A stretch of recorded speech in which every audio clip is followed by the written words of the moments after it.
নতুন আরো একটি ভিডিওতে আপনাদের সবাইকে অনেক, অনেক প্রীতি, শুভেচ্ছা এবং সালাম জানাচ্ছি বন্ধুরা। কাছে দূরে যে যেখানে আছেন আশা করি সবাই সুস্থ আছেন, ভালো আছেন।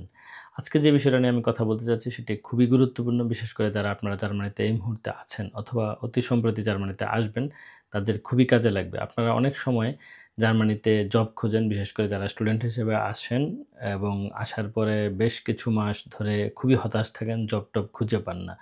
সো জব আসলে কেন হয় না? সেই বিষয়টা যদি আপনি একটু চিন্তা করেন, তাহলে হয়তো আপনার জব পাওয়ার পসিবিলিটিটা অনেক বেড়ে যাবে। আপনারা হয়তো জানেন যে বলা হয় জার্মানিতে লাখ, লাখ পোস্ট খালি আছে বিভিন্ন ধরনের চাকরির। এটা অনেক সময় মিলিয়ন, মিলিয়ন বলা হয়। মানে 2.2 বা 2.3 মিলিয়ন টাইপের, মানে ২২-২৩ লাখ বা তারও বেশি পদ বা পোস্ট জার্মানিতে খালি আছে, এটা বলা হয়। তো এত পোস্ট বা পদ খালি থাকার পরেও আপনি কেন আপনার কাঙ্ক্ষিত চাকরিটা পাচ্ছেন না? এই প্রশ্নটা নিশ্চয়ই আপনি নিজেকে করবেন, ঠিক না?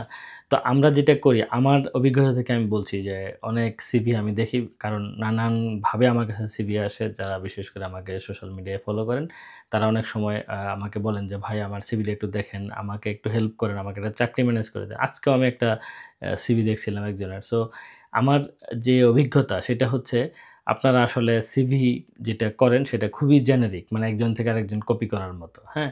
সিভি নিয়ে কাজ করার ব্যাপার আছে। কারণ সিভিটা হচ্ছে আপনার একটা হচ্ছে রুমের উইন্ডোর মতো। মানে একটা জানালা দিয়ে যদি মানুষ রুমটা দেখতে চায়, তো সেই জানালাটা কিন্তু ইম্পোর্টেন্ট। আপনাকে কিন্তু কেউ চিনে না, জানে না। সুতরাং সিভিটা হচ্ছে আপনার ১ম আইডেন্টিটি। সো এইটা নিয়ে কাজ করা খুবই, খুবই গুরুত্বপূর্ণ। আপনারা জানেন যে ইউরোপাস ফরম্যাট নামে একটা বিষয় আছে। সেই ইউরোপাস ফরম্যাট গুগলে সার্চ দিলে পাবেন এবং এটা নিয়ে আমার ভিডিও আছে। আমার চ্যানেলে একটু ঘেঁটে দেখে নেবেন।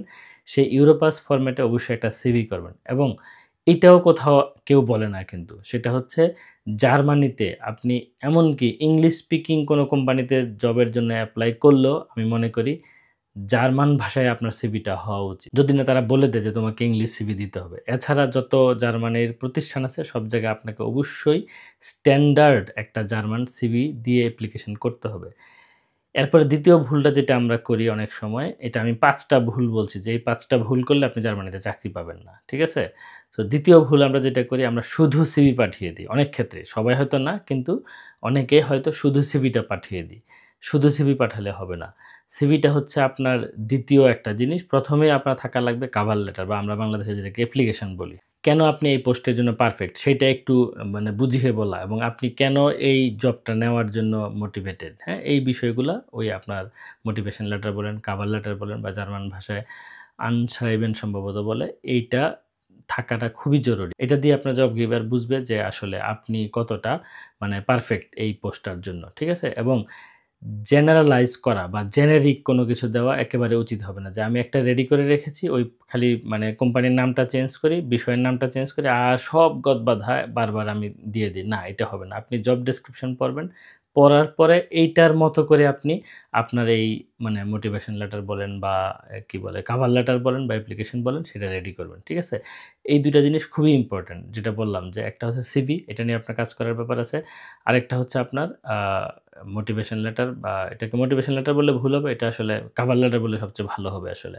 সো এই ২ টা জিনিস নিয়ে অবশ্যই কাজ করবেন। এরপরে ৩য় যে বিষয়টা আছে সেটা হচ্ছে আপনার যেকোনো ধরনের জবে ধুমধাম অ্যাপ্লিকেশন করা। অনেকে বলে যে আমি ৪০০, ৫০০, ১০০০ জবে অ্যাপ্লিকেশন করেছি। না, আপনাকে কে করতে বলছে ৪০০, ৫০০? ৪০০, ৫০০ জব কি আপনার লাগবে? আপনি একটু শর্ট লিস্টেড করেন। আপনার সাথে কোনটা যায়? আমি যাকে তাকে যদি ওই যে ছোটবেলায় প্রেম নিবেদনের মতো। সো আপনি যাকে তাকে, যাকে আপনার ভালো লাগে তাকেও, তাকে লাগে না তাকেও যদি আপনি আপনার প্রস্তাব দেন প্রেমের, সেটা হবে না। চাকরির বিষয়টা অনেকটা এরকম। আপনার সাথে ম্যাচ করতে হবে। আপনাকে নিবে বলে মনে হয়, এমন যদি না হয় তাহলে সেখানে অ্যাপ্লিকেশন করে লাভটা কি আসলে? আপনার প্রোফাইলের সাথে যদি না যায়, আপনার যোগ্যতার সাথে যদি ম্যাচ না করে, অনর্থক অ্যাপ্লিকেশন করে নিজেকে আরো ডিমোটিভেটেড করে আপনি নিজেই ফেলছেন। তাই না? সেটা করা উচিত হবে না। এবং আরেকটা ভুল আমরা যেটা করি সেটা হচ্ছে, আমার সাথে যায় না, আমার প্রোফাইলের সাথে যায় না এমন বড়, বড় কোম্পানিতে DHL, Airbus, টেলিকম, যত নামকরা জার্মানিতে কোম্পানি আছে, আমি তো চিনি অনেকগুলা, তাই না? ওইগুলাতে ধুমায় অ্যাপ্লিকেশন করি। না, আপনি যেহেতু একজন বিদেশী মানুষ, আপনার যেহেতু যোগ্যতার একটু ঘাটতি আছে, আপনার উচিত হবে ছোট বা মিড লেভেলের প্রতিষ্ঠানগুলোতে অ্যাপ্লিকেশন করা। ঠিক আছে? ১ম এই আপনি বড় বিগ শট যেই বিষয়গুলো থাকে সেটা দিকে দৃষ্টিপাত করা ঠিক হবে না। আপনি আস্তে, আস্তে ধাপে, ধাপে, ধাপে, ধাপে সামনে গেলে সবচেয়ে ভালো হবে। কারণ আপনি যদি একটা জার্মানিতে নরমাল ছোট কোনো কোম্পানিতেও আপনি আপনার জবটা সিকিউর করতে পারেন, পরে আস্তে, আস্তে আপনি বড় কোম্পানিতে যেতে পারবেন। এটা অনেক সময় আমরা বুঝতে পারি না। অথবা আপনি যদি বড় কোম্পানিতে অ্যাপ্লিকেশন করেনই, কোনো সমস্যা নাই, করতেই আপনি পারেন। কিন্তু করলেও আপনি ছোট অনেকগুলো কোম্পানিতে করবেন, মিড লেভেলের অনেকগুলো কোম্পানিতে করবেন, মানে ভাগ করে নিবেন। মানে প্রাইমারি ধরনের, মিড লেভেলের, হাই লেভেলের এইরকম করে, করে করলে কোনোটা আপনার লেগে যাবে। এটা ছাড়া এই যে ৩ টা জিনিস বললাম, এটা ছাড়া ৪র্থ জিনিস যেটা, এবং এটা আসলে ১ম এই রাখা উচিত, যে আমরা অনেক সময় জার্মান ভাষা পারি না। এটা তো সত্যি কথা। অনেকেই আমরা পারি না, এবং পারলেও খুব মানে একেবারে প্রাইমারি লেভেলের। সো জার্মান ভাষাটা কিন্তু জার্মানিতে খুবই, খুবই ইম্পোর্টেন্ট। আপনার ইউনিভার্সিটির নোটে বা ইউনিভার্সিটির কি বলে ট্রান্সক্রিপ্ট যদি একটু খারাপ হয়, সিজিপিএ যদি একটু খারাপও হয়, কিন্তু আপনার যদি জার্মান ভাষার লেভেলটা অনেক ভালো থাকে, আপনি মোস্ট প্রবাবলি একটা জব পেয়ে যাবেন। ঠিক আছে? এটা খুবই ইম্পোর্টেন্ট, এবং আপনারা অনেক সময় এটাতে গুরুত্বই দেন না যে আসলে আমার জার্মান শিখা উচিত। ইংলিশ দিয়ে তো চলে যাচ্ছে। আমি ভার্সিটিতে ইংলিশে ক্লাস করছি। কোনো একটা ইংলিশ স্পিকিং মানে প্রতিষ্ঠানে হয়তো আমি স্টুডেন্ট জব করছি। এরপরে এটা শেষ করার পরে যখন আপনি রিয়েল লাইফে যাবেন, যখন অনেক বড় প্রতিযোগিতার মধ্যে যাবেন, তখন কিন্তু আপনি অনেক মানে বড় মাপের হাবুডুবু খাবেন। আপনি ওই যে A1, A2, মানে B1, B2 এইভাবে চিন্তা করবেন না। জার্মানটা ওয়ার্কেবল টাইপের যেটা থাকে না? যে আমি কাজ করতে পারি জার্মান ভাষায়, আমি কথা বলতে পারি, আমি লিখতে পারি। এই লেভেলের আপনার আসলে পারা উচিত। রাদার খালি সার্টিফিকেটের পিছনে না দৌড়িয়ে। ঠিক না? যেকোনো ভাষা আসলে সার্টিফিকেটের কোনো ব্যাপার না। যেমন আমরা বাংলাদেশী মানুষ, আমাদের তো কারো সার্টিফিকেট নাই। আমি বলছি না যে আপনি জার্মান ভাষায় নেটিভ লেভেলের যাবেন। কিন্তু সার্টিফিকেট তো একটা হচ্ছে ফর্মালিটি। সার্টিফিকেটের পিছনে শুধু না দৌড়িয়ে আপনি ভালোভাবে যেন ভাষাটা রপ্ত করতে পারেন। যতটা না আপনি পড়াশোনায় নজর দিচ্ছেন, ঠিক জার্মান ভাষা শিখাটাকেও ঠিক ততটাই গুরুত্ব দিবেন। আদারওয়াইজ আপনার চাকরি পাওয়াটা অনেক বেশি কঠিন হবে। সো আমি ৪ টা বিষয় বললাম। এটা খুবই, এগুলো হয়তো আপনারা জানবেন। বিভিন্ন সময় আমি বিভিন্ন ভিডিওতে বলেছি, যেহেতু আমার ভিডিও মানে কিছুদিনের মধ্যে হয়তো ১,০০০ হয়ে যাবে। সো আমি গত ৮০০ মানে গত ৭-৮ বছরে হয়তো আমি ৮০০, ৮৫০ র মতো ভিডিও বানিয়েছি। তো বিভিন্ন সময় এগুলো ঘুরে ফিরে এসছে। এই যে ৪ টা বিষয় বললাম, হ্যাঁ? তারপরে আমার লিস্টে যেটা আছে ৪র্থ গেল, ৫ম যেটা আছে সেটা হচ্ছে আপনি ইন্টারভিউর জন্য আসলে কোনো প্রস্তুতি নিচ্ছেন না। ভালো করে খেয়াল করেন। আপনারা কিন্তু বলতে পারেন, "ভাই আমাকে তো ইন্টারভিউতেই ডাকে না।" তখন ইন্টারভিউতে ডাকবে কখন? যদি আপনার সিভিটা ভালো হইতো, যদি আপনার আনসাইবেন বা ওই যে কি বলে কভার লেটার ভালো হতো, অথবা আপনার জব ডেসক্রিপশন এর সাথে আপনার যে প্রোফাইল সেটা ম্যাচ করত। কারণ কি? আমি আগে একটা ভিডিওতে মনে হয় বলেছিলাম যে এখানে কিন্তু বড়, বড় কোম্পানিতে হাজার, হাজার সিভি আসে। ঠিক না? সো হাজার, হাজার সিভি কিন্তু মানে হিউম্যান রিড করা সম্ভব না। কারো এত সময় না যে একটা সিভিতে ০.৫ ঘন্টা সময় দিয়ে ডেইলি সে ১৬ টা সিভি পড়বে এবং তার এটার জন্য মাসে মানে বেতন দিবে তাকে ৬,০০০, ৮,০০০, ১০,০০০ ইউরো। এটা সম্ভব না। সবগুলো সফটওয়্যার দিয়ে করে। সো সফটওয়্যারের যে বিষয়গুলো থাকে সেটা যদি আপনার কিওয়ার্ড, জব ডেসক্রিপশনের কিওয়ার্ডের সাথে আপনার প্রোফাইলের যে কিওয়ার্ডগুলো থাকে, যে কথাবার্তাগুলো, এগুলো যদি না থাকে, আপনি ১ম এ রিজেক্টেড হচ্ছেন। ঠিক আছে? সো এই জিনিসগুলো খুবই কমন সেন্স, যে জার্মানির চাকরি নিশ্চয়ই বাংলাদেশের চাকরির মতো না। ঠিক না? সো আপনি প্রিপারেশন নিবেন। একটা চাকরির অ্যাপ্লিকেশন করার সময় থেকেই অথবা আগে প্রিপারেশন আপনি নিতে থাকবেন। তারপরে যদি আপনাকে লাকিলি মানে ম্যাচ হয়ে যায়, যদি আপনাকে ডাকে ইন্টারভিউতে, সেই ইন্টারভিউর একটা প্রিপারেশন আছে। আপনাকে ওই বিষয় ভিত্তিক প্রশ্ন যেগুলা করতে পারে, অথবা ইনসাইটস আপনার কি আছে ওই বিষয়ের, যে বিষয়ের চাকরি আপনাকে কে অফার করবে, সেটা নিয়ে একটু আদ্যোপান্ত জ্ঞানটা থাকা খুবই জরুরি আসলে। আমরা যেটা অনেক সময় করি না। যদি কোনো কারণে আমাকে ১টা ২টা ইন্টারভিউতে ডাকেও, আমি হয়তো সেটাকে খুব সাকসেসফুলি ওভারকাম করতে পারছি না, এবং আমি চাকরি পাচ্ছি না এবং হতাশ হচ্ছি। সো এই যে ৫ টা বিষয় বললাম, এগুলো হচ্ছে ভেরি বেসিক।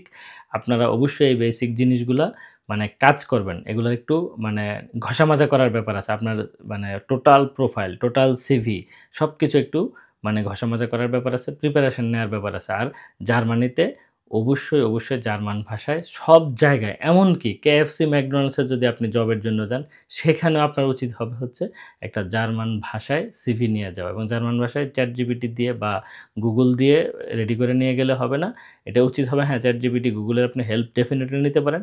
নেয়ার পরে এই সিভিটা কোনো জার্মান একজন নেটিভ, যারা জার্মানিতে আপনার বন্ধু-বান্ধব থাকতে পারেন, আপনার ক্লাসমেট থাকতে পারে, জুনিয়র সিনিয়র থাকতে পারে, পরিচিত কেউ থাকতে পারে, দেখাইলে আপনাকে হয়তো কারেকশনটা করে দিবে। তখন আপনার একটা ফাইন টিউনড সিভি রেডি হয়ে গেল। এরপরে আপনার যে কাভার লেটার যেটা থাকবে সেই কাভার লেটারটাও এরকম করে আপনার নেটিভ কোনো জার্মান বন্ধু-বান্ধব বা পরিচিত কারো মাধ্যমে একটু দেখিয়ে নিবেন। তাহলে আপনার কি হবে? এই যে জিনিসগুলো রেডি হয়ে গেল, এগুলো আপনি নানান সময় কাজে লাগাতে পারবেন। ঠিক আছে? আমার মনে হয় এই ৫ টা বেসিক জিনিস আপনারা মোটামুটি মাথায় রাখবেন জার্মানিতে চাকরির চেষ্টা মানে শুরুর আগেই। যারা আপনারা এই ভিডিওটা পৃথিবীর বিভিন্ন দেশ থেকে দেখছেন, তারাও এই বিষয়ে চিন্তাভাবনা করতে পারেন। কারণ ওই দেশেও হয়তো এই ধরনের বিষয়গুলাই কম আর বেশি হয়ে থাকে। সো যারা আপনারা ভবিষ্যতে জার্মানিতে আসবেন বিভিন্ন দেশ থেকে, বাংলাদেশ থেকে, সো তারা অবশ্যই এই জিনিসগুলোকে একটু গুরুত্বের সাথে দেখবেন এবং অলরেডি এটা নিয়ে কাজ করা শুরু করতে পারেন। কারণ একটা জার্মান সিভি আপনি বাংলাদেশে বসেও বানিয়ে রাখতে পারেন, তাই না? রাখা উচিত। সো যদি ভিডিওটা আপনাদের কাজের মনে হয়, বন্ধু-বান্ধব, আত্মীয়স্বজন যারা জার্মানিতে থাকে তাদের সঙ্গে শেয়ার করতে পারেন। তারা যদি না জানে তাহলে তাদেরকে জানাতে পারেন। আর আপনার যারা বন্ধু-বান্ধব অন্যান্য দেশে থাকে তাদের সঙ্গে শেয়ার করলে হয়তো তারাও এই ৫ টা বিষয় একটু মাথায় মানে নিবে, গুরুত্বের সাথে নিবে এবং তাদেরও উপকার হতে পারে। সো আজ আর কথা বাড়াচ্ছি না। ভালো থাকবেন। দেখা হবে সামনের কোনো ভিডিওতে। আল্লাহ হাফেজ।